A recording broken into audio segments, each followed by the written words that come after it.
I'm Tessa. I'm a front-end developer. I work at a company called Shopify in Toronto, in Canada.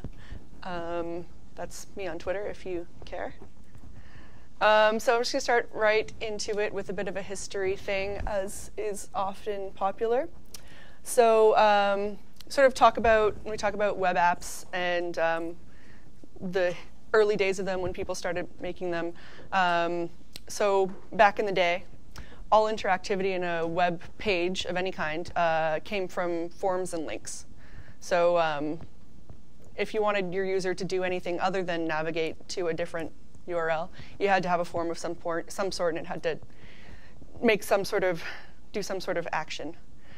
So forms and links were pretty good at doing formy, linky things. They were pretty easy to sort out. Most of what you were doing was being figured out on the server. You were just sort of submitting data. We had a nice, clear way of adding these interactions to our web pages. So it's a fairly simple process-ish. Like you add a form tag, synchronously collect some data, and then you send that data off to the server. Forms are pretty easy to configure. You had a small handful of types of elements that you could have in a form. You give them a name, and then that turns into your form data. So then JavaScript sort of happened. People got pretty excited about it. You can do a lot of cool stuff with JavaScript, as I'm sure you all know at a JavaScript conference. So got exciting things like AJAX. So now we can communicate with our servers asynchronously, so we can have interfaces that are less obviously just forms and links, that feel more like native applications where it's like you're actually interacting with something rather than just sending data and receiving data. So now we have sort of the same thing as before, except we've got a form that collects data and then sends it to a PHP file via a JavaScript function, a global function in this case called submit form. So this was web apps for a while. We decided that was really bad, that inline event handlers were a terrible idea, and that we should not do them anymore. Because markup was decided to be this sort of thing that you didn't want to put JavaScript and anything in it that wasn't content. So we had this idea of separation of concerns, which is not a new idea. Separation of concerns is a pretty central ideal in computer science. But we decided that this was sort of the way separation of concerns was going to work when it came to front-end development. So you're going to have your HTML for your content, JavaScript for your behavior, and CSS for your presentation. I've got this slide in a dozen intro to HTML, CSS workshops, and I'm going to continue to do that because it's it's an easy way to explain things. But so this was sort of the dogma that we came up with. So we moved all of our behavior out of the HTML and into some JavaScript. I used some jQuery-ish JavaScript because that's sort of what you would see most of the time. So you'd end up with something like this example here. So just a bunch of event handlers and DOM querying and et cetera. So your form, your HTML would look pretty much the same as it did before, but now it just does all this other stuff too. So we decided that this was best practices. And there were good reasons for that, because the inline event handlers have a lot of problems. The main one being that function submit colors form is a global function, so that's sort of not an ideal thing. But sort of the reasons that we associated with why we moved away from inline event handlers became weirdly mythologized. It sort of became this mythology of this purity of HTML. And this cult of best practices around so HTML has to be pure. I don't know if you've heard people say that, clean HTML, pure HTML, semantic HTML. It's got this whole value system around HTML now, which is, and you have virtuous HTML. And part of that whole semantic HTML thing had to do with CSS too, where it was all about keeping as much out of your HTML as possible and putting it all in your CSS. And so being really like specific with your selectors, getting really fancy with your nth child and your child selectors. And then in 2001, Nicole Sullivan gave a talk about CSS best practices called "Our Best Practices Are Killing Us."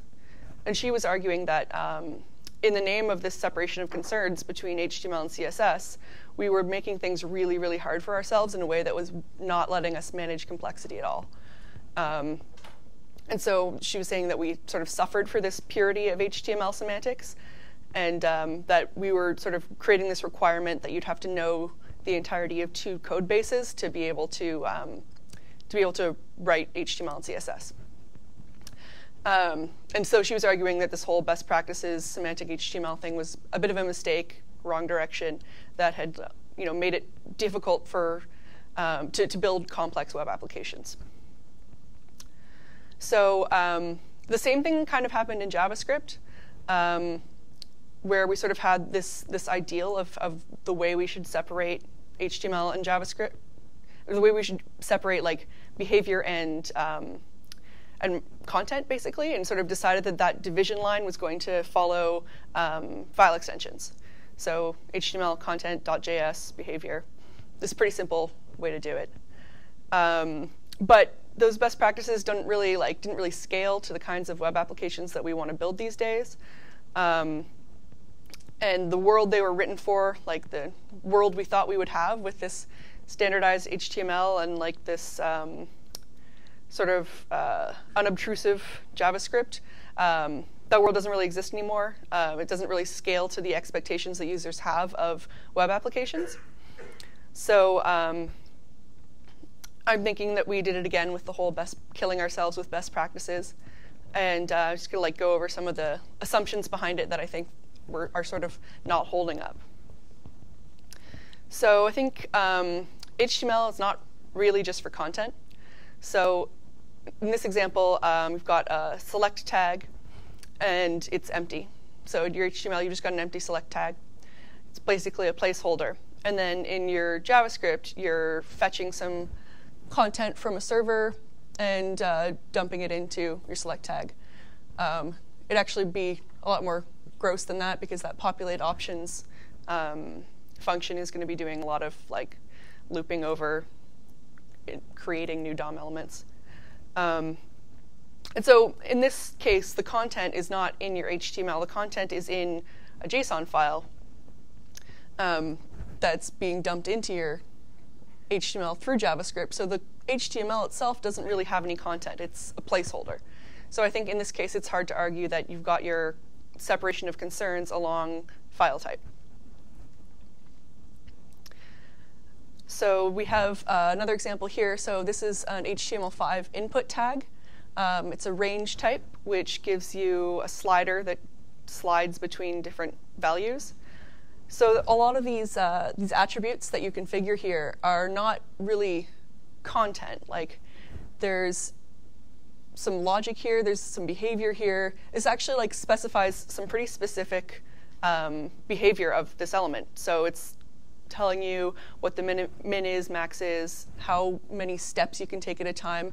It's basically some business logic right in your HTML.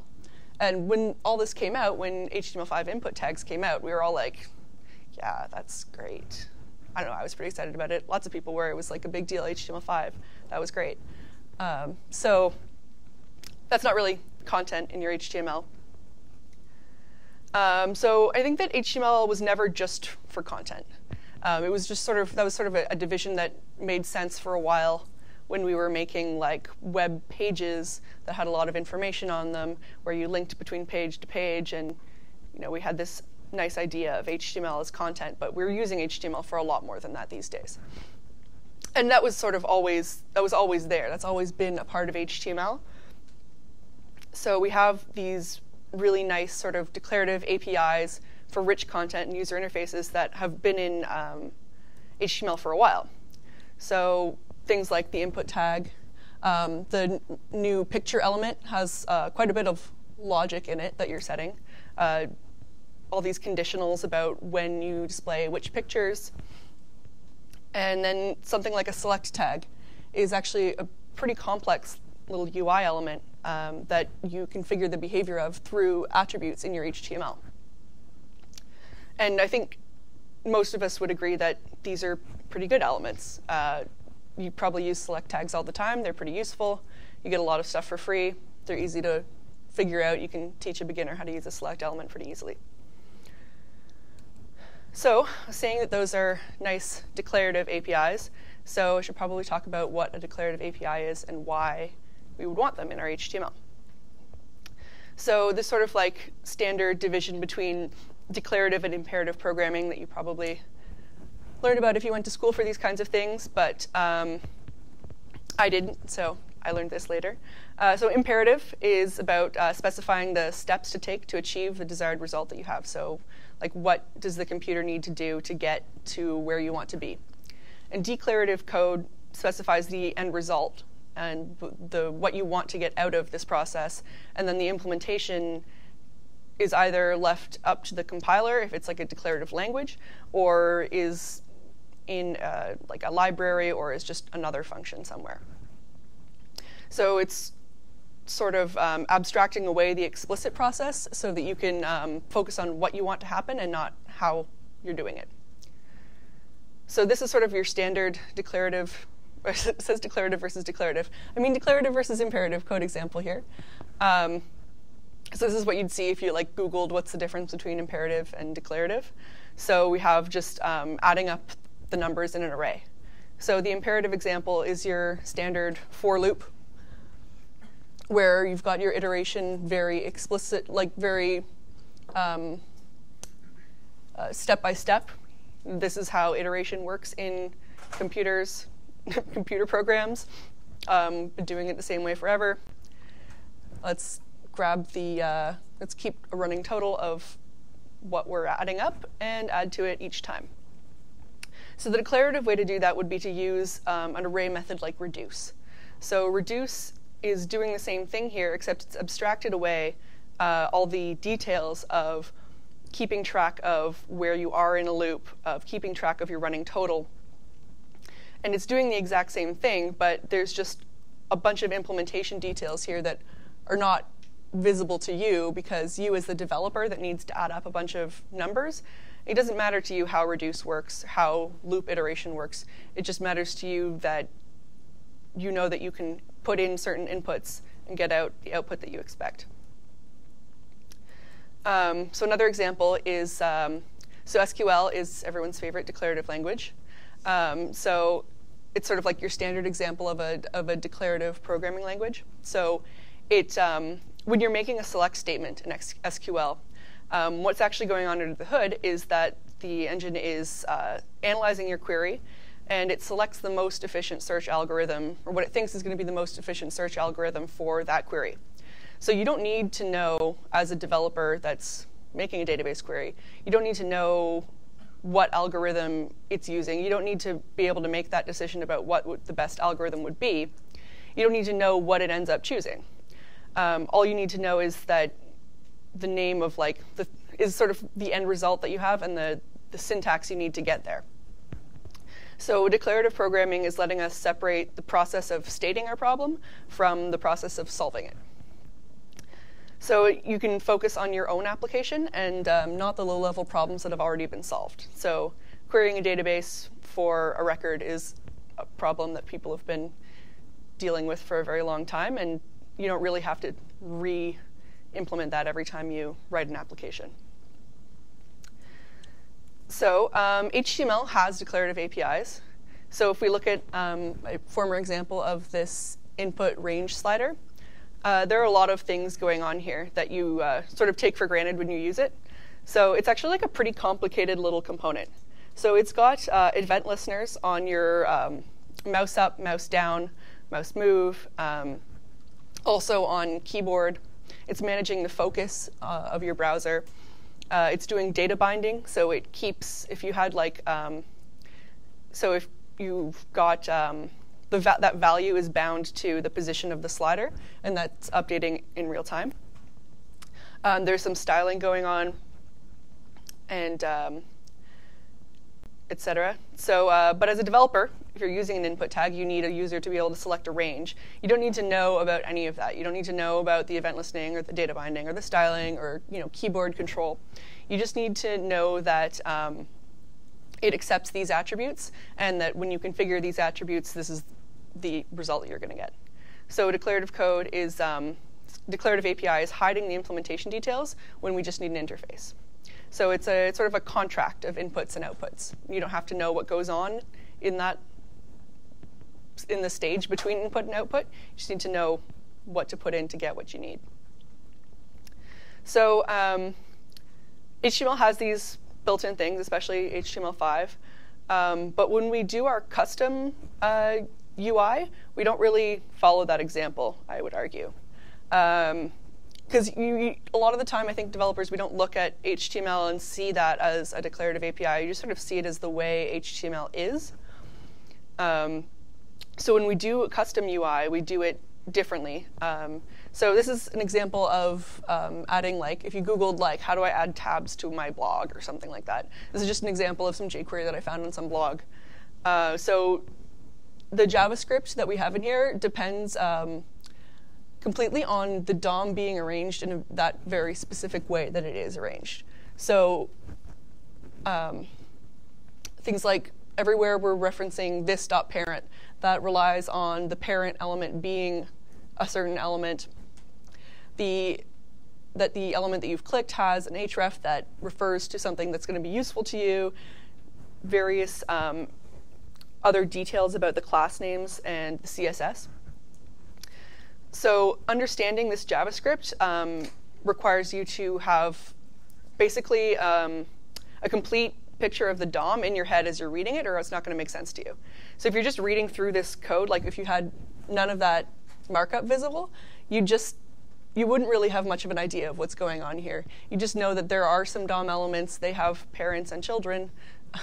There are classes being added, but you don't know what those classes may or may not do. So you basically have to have 3 entire code bases in your head as you're working on it at once. So the idea of declarative programming is that you shouldn't need to have it all in your head at once, because you can just sort of substitute out parts of that functionality for like a contract of inputs and outputs. So you don't have to know everything about the markup when you're writing the JavaScript, because you just know that that there's this contract of you have X, therefore you get Y. So you can reason about it without having to have the entire application state loaded into your brain memory. So one of the sort of consequences of this is that when we're writing JavaScript, we end up having to put a lot of information about our DOM into our JavaScript files. So this is an example that may or may not be from a file that I've worked on at work. It's pretty gross. This has been since refactored, thankfully, but it's got a lot of information that your JavaScript shouldn't have to care about. So, like at Shopify, we use this BEM notation for CSS classes, but as someone writing JavaScript or adding like interactivity to a UI element, like it doesn't matter to you what a block or an element or a modifier is. That's completely irrelevant information. But you have to have it in there so that your JavaScript knows what to select. So, and then another consequence is you have JavaScript like this, which looks pretty okay when you look at it. Like you see this kind of thing every day, but if you actually think about what it's doing, it's kind of weird. It's going into this DOM mess that we've made to find a specific element that we just added. So we're basically like going to look for something, even though we already know where it is, because we're the ones that put it there. So we're writing JavaScript like we don't have any control over our HTML. And so we have this idea that our HTML should just be like this dumb content thing that's sort of pristine and virtuous, and the JavaScript will just do all the dirty work to make it work nicely. So we do things like DOM querying and event listening that make our code really brittle and very tightly coupled to our markup. And it makes it hard to have any kind of modularity, and relies on like our dumb markup being very dumb in a very specific way. So you can't just make your HTML like follow your content exactly as the content would describe. You have to make sure that everything's in exactly the right order, and that you have a certain hierarchy that matches what your JavaScript is going to expect. So you end up with this code that's hard to read and maintain. Implementation details are all over the place, and it's sort of unnecessarily imperative. So if I've hopefully convinced you that declarative HTML is something that we want, so a lot of people decided that this was something that we wanted. So in 2009, AngularJS was introduced. And it really took advantage of this whole idea of extending HTML APIs in a declarative way. So this is just from the first example of AngularJS.org. And when this first came out, there were a lot of developers that were pretty mad about it. A lot of people liked it, obviously, because it's very popular. But a lot of people were mad. You get things like, where'd the separation go? I was relying on that separation between HTML, JavaScript, CSS. You're throwing my world upside down. A lot of people just thought it looked really bad. A lot of people thought it was a step backwards into the days of our global inline event handlers, or into XML, which a lot of people had bad memories of. So we're just sort of going to address some of these concerns, because I don't think they're valid enough to reject the whole idea. So the separation of concerns thing, I didn't actually mean to include only Simpsons and Futurama pictures in this talk, but it happened. So I don't think the separation holds. We have declarative attributes in our HTML tags already.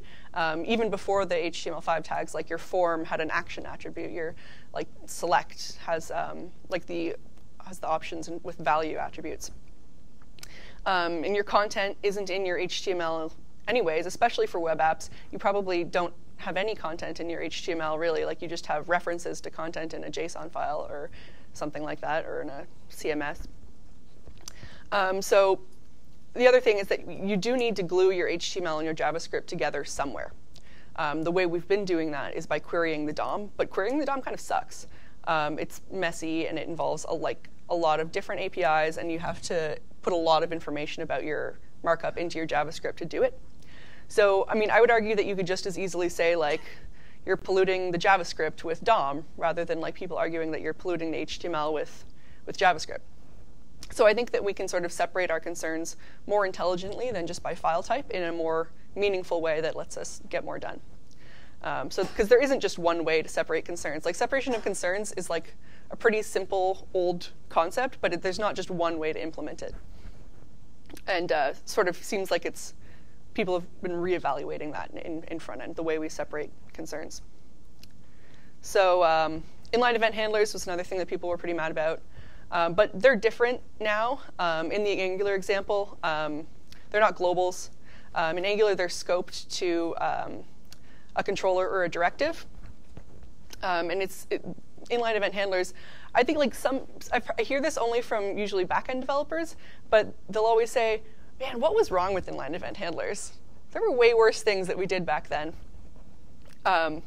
Because it ends up being a lot less code. You get to avoid the DOM querying, which I don't think anyone really likes to do.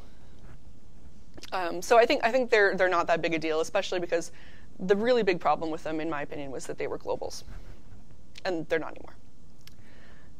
So a lot of people just think it looks bad. I don't really think that's a useful argument in web development. And I think it sort of goes back to this whole HTML purity, virtue, mythology, and cult that I was talking about before. And we went through the same thing with CSS, with people saying that you shouldn't have all these class names in your HTML. But I think most people have come around on that one and sort of decided that we were going to be pragmatists on that. So I just thought I'd put in a picture of alien Bill Clinton. So if we're going to say that things like this Angular example are going to be OK, then there's a lot more we can do. There are a lot of possibilities that are opened up by accepting that. You can do things like make up our own declarative attributes in HTML that give us meaningful information about our content or about our behavior. or even make up your own declarative elements. So this is sort of like an example for opening modal windows, which is a common problem.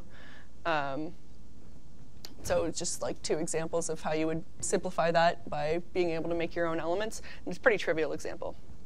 But the idea is that the built-in HTML attributes like href and value and class and data attribute only get you so far. And just sort of like, what if you as like just a developer building an application could build yourself something as useful as select or input?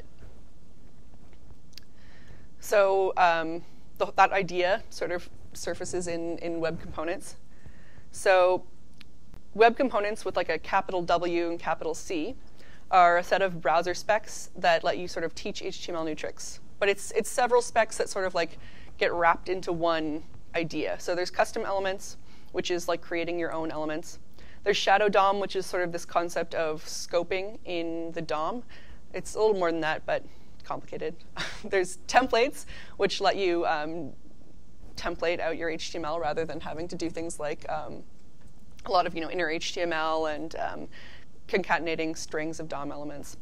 And then HTML imports, which ideally is supposed to simplify dependency management in the browser. So web component spec, all this together, lets you create your own reusable encapsulated UI elements that have custom behaviors and styles. So you can sort of put your implementation details about your UI module or whatever into a custom element, and then focus on just building your app by wiring these elements together. So it's just an example. So so for our tab example that we had earlier that had that lovely jQuery, so this would be the sort of ideal web components way of doing it. So our markup is actually meaningful. Looking at that, you can tell what it's going to do without having to read a JavaScript file. It's nice and declarative, easily reusable, it's composable, and it's scoped. So this is sort of like an example of creating a custom element according to like the spec. The implementation is a little bit mucky right now, but it still ends up being sort of hidden and encapsulated once you've sorted that out. So once you have that implementation created, you can just sort of use it everywhere without having to look at it, because it's not great to look at. And another really useful thing about web components is composability. So these 2 components, so you've got like a toggle switch and a drawer. So these could be from totally different sources. One of them could be like a bootstrap element. Maybe one of them like is something you wrote yourself. But it doesn't matter if they're from different sources, because all that matters is the public API, and that they can communicate to each other with this like drawer visible variable, which ends up being a whole lot easier than like if you've ever had to glue together a bunch of jQuery libraries to make them play nicely together. It's not usually an easy way to do that. It ends up being very messy. So if we want web components, because they're pretty useful, it's a little complicated right now. Browser support is sort of all over the place. It's gotten a little bit more complicated in the last year or so. Browser vendors are having a really hard time agreeing about anything, really. Some of the specs are incomplete. Some of them are being questioned. Some of them are in flux. We're not totally sure what this lovely web component future is going to look like yet. But it is on the way, and most of the browser vendors are at least committed to the idea. But there are some other options. So Polymer is a Google project, and it's a set of polyfills and syntax sugar and some free custom elements that let you use web components right now in the evergreen browsers. So in anything that isn't Internet Explorer less than 11, I think. Browser support is not it's not what you'd get from like jQuery, but it's better. It's a lot better than just using the raw browser APIs, which would only work in Chrome and Firefox. It recently went 1.0 in, I think, March. Some people are using it in production. I don't know of that many projects that are, but it is possible. This is sort of an example of what Polymer would look like. It's pretty much the same as that default web component example. So this is just like two of their default components. So paper is sort of like their material design components that Google's created. And so these two components can easily talk to each other, and selecting a tab will select the page, etc. So Polymer is still a little bit brand new. Well, not brand new, but you know, it's a newer thing. It's a little bit harder to get buy-in on, in my experience. But I think in the end, it's not really about the native spec, and it's not really about the polyfills, because I'm not here to talk about like browser vendor politics, but it's sort of more about like the concept behind web components. And it's sort of like, it seems to have like struck a nerve in the web development community. People sort of see this and they think that they want that, even though you can't really have it yet. But it's definitely like struck a nerve in that it seems valuable to people. So there's sort of been efforts to bring that philosophy to wherever you are doing web development. So native spec isn't the only way to get there. You can still get all these advantages without the browsers necessarily being on board. So there are a bunch of frameworks that have sort of gone on board with this idea in various different ways. So Angular is the example I started with. So Angular has a concept of directives. So they let you create new HTML elements like the web components do, but it's less about leveraging the native browser APIs. So the implementation of it's going to look a lot like the web components example, like using a component. So this is like tabs again. Pretty straightforward. You just sort of like get to repeat through whatever tab set you have. Defining a directive is a bit different than defining a web component. It's a bit involved. But once you've created a directive, you still get the same nice declarative API and scope management and reusability. Angular 2.0 is aiming to support web components out of the box, or at least it was last time I checked. And so they're sort of going to be able to interact directly with the native web components. Not sure what that's going to look like yet. Ember has a concept of components that's trying to adhere very closely to the actual browser spec. And the idea is that once the native specs are widely available, whenever that happens, you'll have an easy upgrade path to migrate your components. Ember components look a little bit different from the Angular and native ones because they're using handlebars. But you basically just swap the angle brackets for handlebars or for curly braces and and that'll get you there. Ember 2 Plus is going to make components a lot more important. They sort of basically become actually the central abstraction of the framework. But the sort of like still working on that, getting there from where they are now has been a little bit more involved than I think it was originally expected to be. Angle bracket components are supposed to be coming eventually. I'm not sure if they're there yet, but soon. React is just components all the way down. So they've like really bought into this whole components idea. But they're a bit different than the components in the other libraries and in like the actual spec. So they're not aiming to be to like replicate or be interoperable with web components, because like web components are all about sort of like leveraging DOM APIs and adding new stuff to the DOM, whereas React is sort of all about not the DOM. So they have this virtual DOM because they think that they have a better way of managing keeping your DOM updated with your application state. So the abstraction still ends up being very similar. So you have declarative API configurable through your HTML, although in this case it's not HTML, it's JSX, but same idea. And the main focus still is that you're creating these reusable, composable components.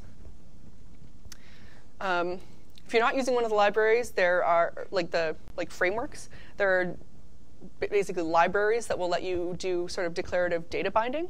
So you're not going to be able to like stamp out templates, but you can still simplify a lot of your UI by doing data binding declaratively in your HTML. So Knockout.js was popular a couple years ago, does stuff like this. Shopify has a library called Twine that just sort of does very simple data binding. So just like in this example here, you're just binding an input to a variable, and then you can dump that variable out elsewhere in your DOM without having to like listen for changes. It'll just keep things up to date for you.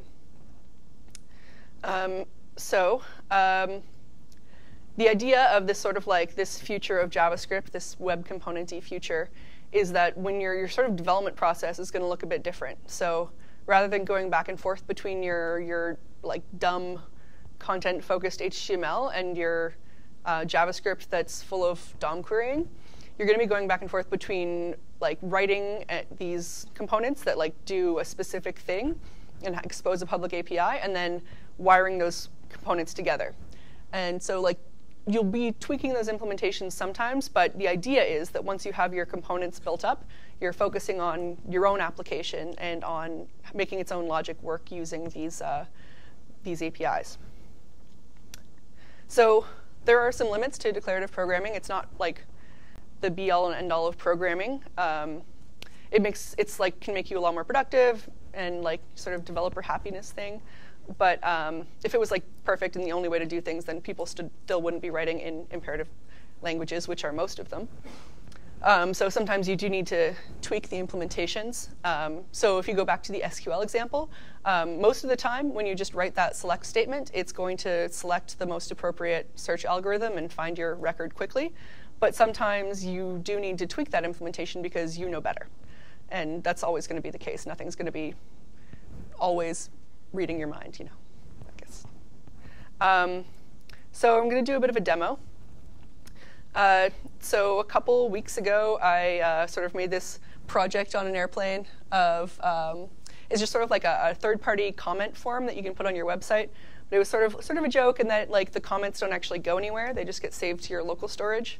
So it was like the idea is that like it's just sort of a joke. It's like, you know, no one actually wants to read comments, but here you get to add comments, but no one actually has to read them. It's like all of the benefits of comments, but with none of the actual comments. So that was a fun project. I'm just using it as an example because I wrote it originally completely with vanilla.js because I was like off Wi-Fi, I couldn't npm install anything, and so I was just like, all right, I'm going to do this from scratch. So for my demo, I'm going to sort of show you refactoring that with web components.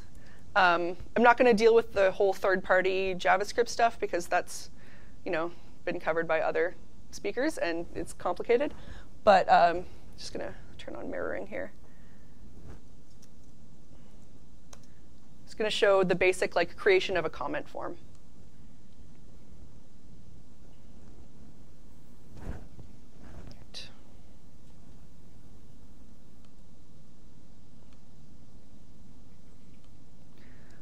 So this is sort of the demo product that we're going to be creating.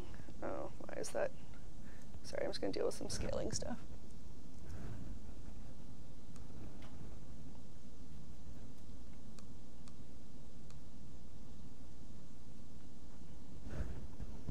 All right, now I can actually tell what I'm doing. So this is just like our static version. Doesn't do anything yet. It's just like a form and a comment that's already there. So if I look at the code here, it's just static HTML. Is that like viewable? Do I need to bump it up, or is it good? Good? OK. So it's just a markup that's got a form and some text. This is all just hard-coded. It's not very interesting at this point. So the first step I'm going to do, so I guess I should take a step back here and mention that, so I'm going to be using Polymer for this example. The idea is not that like Polymer is what you should use or what I'm advocating. I just sort of picked it because it's like the least opinionated way to do this, because the idea is that you can do the exact same thing with any of the frameworks or without a framework. It's just, this is the easiest way to show it without like having something that's baked into like, you know, an Ember controller or something. So I just step through my git commits here.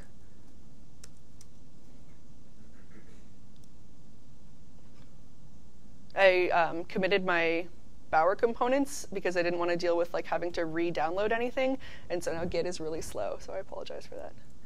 So what I've done here for my first step is I've just created my first component, which is basically just a wrapper component that all it does is it dumps everything into a different file that's got like some basic boilerplate for creating a polymer element. And then I'm giving my, my component a property, and that property is comments, which is an array of all the comments that are in my application. Right now it's just returning an empty array, and I'm not doing anything yet. This is just adding some boilerplate here. So at this point, our application looks exactly the same, doesn't do anything different yet. This is some boilerplate stuff, unfortunately.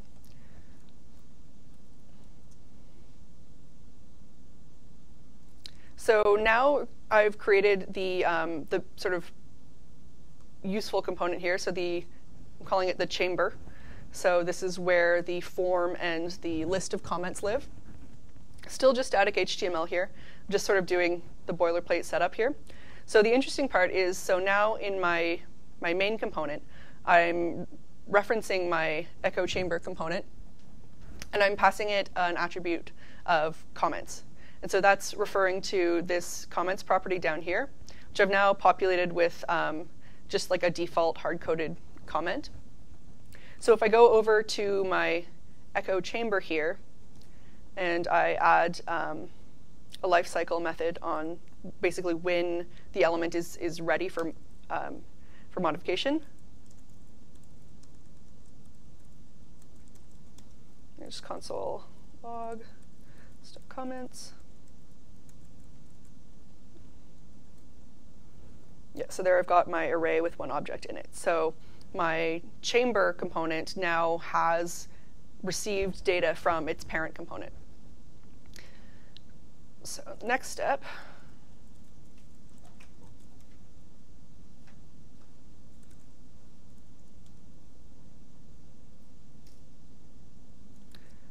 is actually using that data. So because I've got this comments array, I've created just sort of this is like the Polymer way of iterating through an array in your DOM. So created a new component called just the comment. So this is for displaying an individual comment. And I'm passing it each item in the array one at a time. So just looping through comments. So if I open up the comment component, so this component has access to the data that was passed to it through this attribute comment. So we have comment.author, timestamp, text. I'm just hard coding in the default avatar for now, because we'll figure that out later. But now it's actually it's the comment that I've specified up here. It says testing. So we're just looping through comments here. If I put a second comment in, it would show that too. Testing. Some style issues, but whatever. So next step. So I'm just going to show you sort of like simple single purpose component here. So this is sort of like your ideal idea of like a demo of a web component is this sort of gravatar component. So when you're making, like when you're putting together the markup for your individual comment, you don't want to have to worry about the fact that a gravatar requires you to generate an MD5 hash and then append it to a URL. You just want like an image with a source. So you wrap up all that logic of importing an MD5 library, computing the hash, and like appending it to this URL. We wrap all that up into this little component called EC gravatar. And then in our comment, all we have to do is say EC gravatar and pass it through the email. So now I've got an actual gravatar of my face rather than just the default one.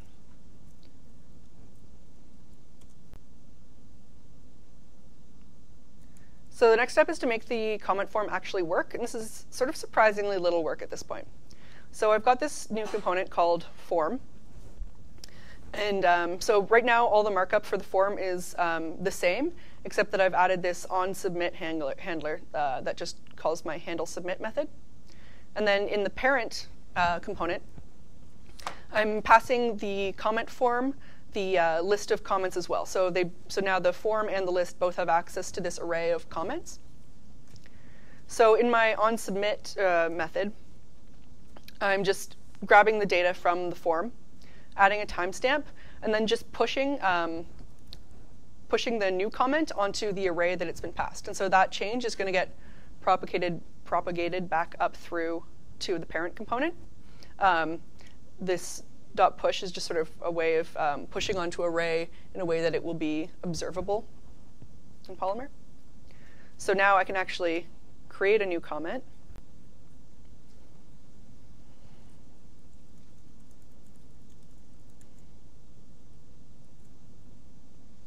And it shows up at the bottom there.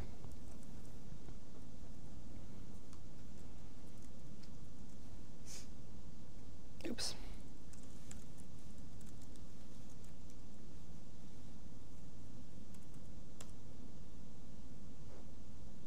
So this is sort of the cool part here. So if we want to add threading to this, this comment form, that's usually kind of a pain. But you sort of really leverage components here and the way that you pass data through components with attributes in a really interesting way. So in my comment element, I've added a button that just calls this reply method. And so what reply does is it creates a new instance of the echo chamber component. So the chamber one is sort of like the container that's got the form and the list of components. So we've just created a new one. We've set the comments attribute to an empty array that's attached to this comment. So in my main element, so now every new comment comes with just an empty array for children.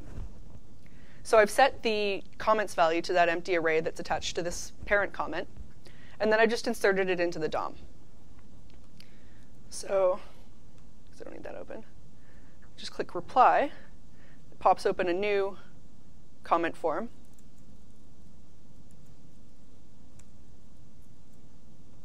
And so now I have threaded comments.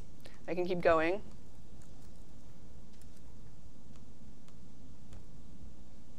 Et cetera, et cetera, et cetera. And all we had to do was just add another instance of our same element that we've already created. So we don't have to really do anything different to create nested comments. We just sort of have to keep reinserting the same element we've already created, just making sure that it's being passed the correct data. This could obviously use a lot of like UI tweaks. You'd want to not have this form stick around and have it look a lot nicer, but the same idea all the way through. It's just passing data down through elements and just sort of controlling the flow of data through your components. So this ends up being all the code that I've got. A lot of it is just boilerplate. So I've just got these couple components. It's 5 components yet. Compared to the original code for Echo Chamber, actually has a lot, is a lot longer. So this is like the form module. It's all just CommonJS modules. And so I've got all these methods like add event listeners, show errors, which I didn't do in my example, but it's pretty trivial to do. I've got this ridiculous concatenated string of a template because it's a third-party script, and so I didn't want to include an HTML file. And then things like comment list, where I've got this render method, this build HTML method, all this stuff that like you just don't have to do if you're managing all of your all of the attachment between your behavior and your markup in the markup itself. So it ends up being a lot less code, a lot less of this crap, and it's just sort of a lot easier to like read through and reason about. So I just, if I start out with my index.html, it's like, okay, EC main, that's here. You can just sort of keep following the components down until you find the functionality that you're concerned about. So that is my demo. How do I get back into not mirroring?